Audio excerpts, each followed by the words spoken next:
Welcome back नाजरीन। जब किसी की बेटी की इज्जत तार तार की जाती है तो सिर्फ एक फर्द नहीं, पूरा मुआशरा मुजरिम होता है। वो लम्हा सिर्फ मुतासरा खातून का इम्तिहान नहीं होता, बल्कि ये हमारे कानून, हमारी पुलिस, हमारी मुआशरती शऊर का भी मातम होता है।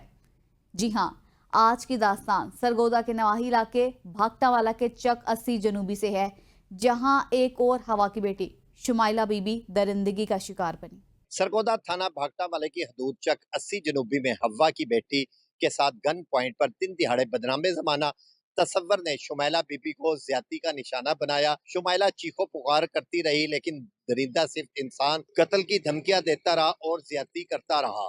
मेरा नाम शुमाइला है और मेरे घर में दो आदमी आए थे, तसव्वर और एक उसके साथ अनजान था। उसने दरवाजे पास खड़ा था और मेरे बच्चों को कमरे में बंद कर दिया और उसके पास असला भी था। वो मुझे दिखाता था और उसने मुझे दबाया, मारा और मेरे साथ ज्यादती की है। वज़ीर आला तो मेरी अपील है कि उन्होंने पढ़िया जाए, उन्हें सजा दी जाए। इसमें तसव्वुर नाम का मुलजिम है और एक उसका दोस्त था, वो नामालूम है, उसको मैंने नहीं देखा। इसने मुझे कॉल की है, मैं आ रहा था, वो भाग गए हैं। तो लड़के को नहीं मैंने देखा वो कौन था कौन नहीं, लेकिन हमें वज़ीर आला से यही उम्मीद है कि वो हमारा साथ दें और सख्त से सज़ा दें उनको। मेरा नाम मरियम है। तो रात में ना हमारे घर इस तरह वारदात हुई है। इधर चौकी वाली भी पुलिस थी, भागटा वाली, और सदर वाली भी थी पुलिस। तो ऐसे सारे अचानक से दरवाज़ा तोड़ के अंदर आए हैं। तो फिर मेरे दो भाई को ले गए हैं। वो हमारे एक रिश्तेदार ही है। इस तरह चोरियां वगैरह करता है। तो जब भी उसको इस तरह मसला बनता है तो वो सारे रिश्तेदारों को अंदर मतलब रख लेता है, सबको मुसीबत में डालता है। तो आए हैं, भाइयों को लेके गए हैं, तो आए हैं, बदतमीज़ी की है अम्मी के साथ, बहन के साथ, मेरे साथ। पूछा क्या हुआ है, तो कोई नहीं, हमारे साथ बदतमीजी करके हमें चुप करवा दिया। फिर भाइयों को ले आए हैं, गले से पकड़ के भाइयों को लेके आए हैं। तो हमने फिर भी पूछा, हमने कहा कि छोड़े, हमारे भाइयों ने क्या किया। तो फिर हमारे साथ बदतमीजी करके कहा तुसी बह जो इत्थे ही। तो फिर अंदर आए हैं, अंदर तलाशी ली है, मोबाइल ले गए हैं, मेरे छोटे भाई का मोबाइल, दो चार्जिंग ले गया, मेरा 18-19 हज़ार रुपया था वो ले गए हैं। तो फिर कपड़े वगैरह ऐसे सारा कुछ देखा है, चेकिंग की है, सारी तलाशी ली है। तो बदतमीजी की है, फिर रोकने की कोशिश की है, तो फिर बालों से पकड़ के खींचा है, धक्के मारे हैं, बदतमीज़ी की है। स्टिकें वगैरह वो मारते रहे हैं कि चलो तुम लोग अंदर। फिर मैंने दोबारा से अपने भाई को आवाज़ दी है, मैंने कहा छोड़ें। तो फिर से मुझे बालों से पकड़ के मेरा बाजू से कपड़े भी फाड़ दिए हैं। तो फिर से धक्का मार के कहते हैं कि चलो तुम भी अपने भाई के साथ ही। फिर मैंने कहा ले जाएँ। फिर से मुझे धक्का मारा है, मेरी अम्मी को भी धक्का मारा है ज़मीन पे, मेरी बड़ी बहन के मुँह पे उन्होंने थप्पड़ मारा है। इस तरह ऐसे करके हमारे साथ ज़्यादती करके गए हैं। कितने ज़्यादा मर्द थे वो। मेरी मरीम नवाज़ से अपील है कि ये जो चोर है, इसे पुलिस वाले मारते क्यों नहीं है। ये चोरियां खुद करता है, चोरियां खुद करता है तो सारे रिश्तेदारों को अंदर फंसाता है, सबको मुसीबत में डालता है। ये अब्दुल्ला जो चोर है, आप लोग इसके मारते क्यों नहीं, ऐसे ही छोड़ देते हैं। ये जब भी चोरी करता है तो सबका नाम अंदर लेता है, कहता है कि ये भी मेरे साथ था, वो भी मेरे साथ था, बेगुनाह को ये अंदर रख लेता है कि फलाना भी मेरे साथ था, फलाना भी मेरे साथ था। जब भी इसके साथ मुसीबत बनती है, ये सबसे पहले अपने रिश्तेदारों का नाम लेता है। आपसे गुजारिश है कि आप इसे ऐसे ना छोड़ें, मेरे भाइयों को छुड़वाएं, तो आप लोग इसे मारें। नाजरीन, ये सवाल हम सबको खुद से पूछना होगा, आखिर ये हैवानी सोच कहाँ से जन्म लेती है?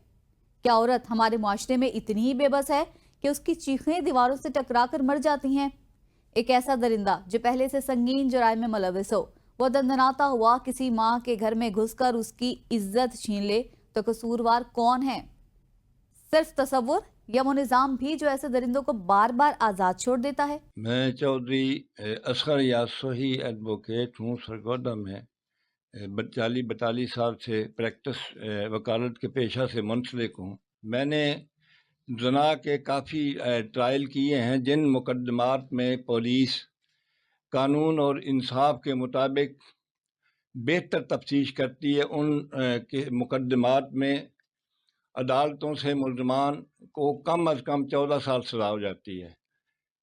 लेकिन जिन मुकदमात में पुलिस नाकस तफ्तीश करती है, मुलजमान से साल बाद हो जाती है, उन मुकदमात में मुलजमान को अदालतों से फ़ायदा पहुंच जाता है और वो अमूमन बरी हो जाते हैं।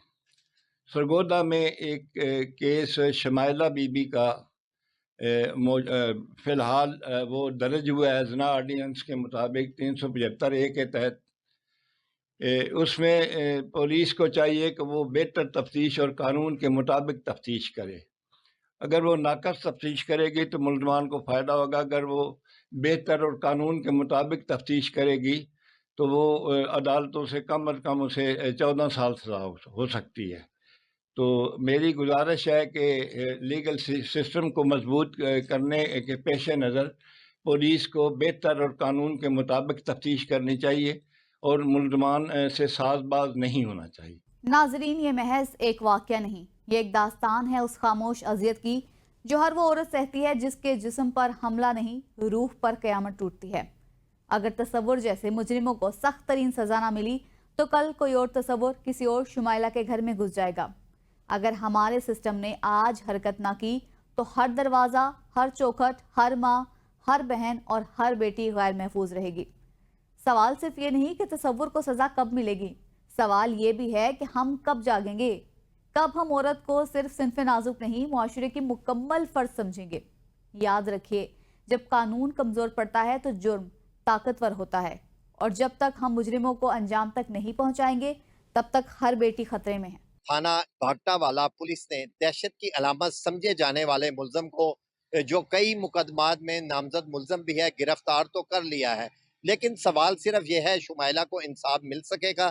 شمائلہ نے وزیر اعلیٰ پنجاب مریم نواز صاحبہ، آئی جی پنجاب ڈاکٹر عثمان انور اور ڈی پی او سرگودا سے مطالبہ کیا ہے کہ اگر پولیس اچھی تفتیش کرے تو ملزم کو کڑی سے کڑی سزا عدالت سے سنائی جا سکتی ہے۔ کیمرہ مین عارف ساگر کے ساتھ عقیل خان، ABN نیوز، سرگودا۔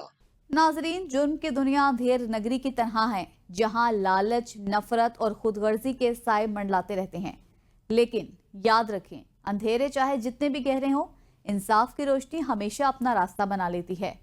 ہر جرم ایک سبق چھوڑ جاتا ہے، ہر مجرم کی کہانی عبرت کی ایک تحریر ہوتی ہے۔ ہمیں چاہیے کہ ان کہانیوں سے سیکھیں، خود کو اور اپنے معاشرے کو محفوظ رکھنے کے لیے قانون، اخلاقیات اور انسانیت کی حدود کو نہ صرف پہچانیں بلکہ ان پر عمل بھی کریں۔ جی ہاں، یہ تھی آج کی جرم کہانی، ایک ایسی داستان جو حقیقت پر مبنی تھی، سبق آموز بھی اور سنسنی خیز بھی۔ اگلی بار پھر حاضر ہوں گے نئی کہانیوں کے ساتھ، جہاں جرم بے نقاب ہوگا اور انصاف کی گونج سنائی دے گی۔ تب تک کے لیے اپنا اور اپنے ارد گرد کے لوگوں کا خیال رکھیے۔ اللہ نگہبان۔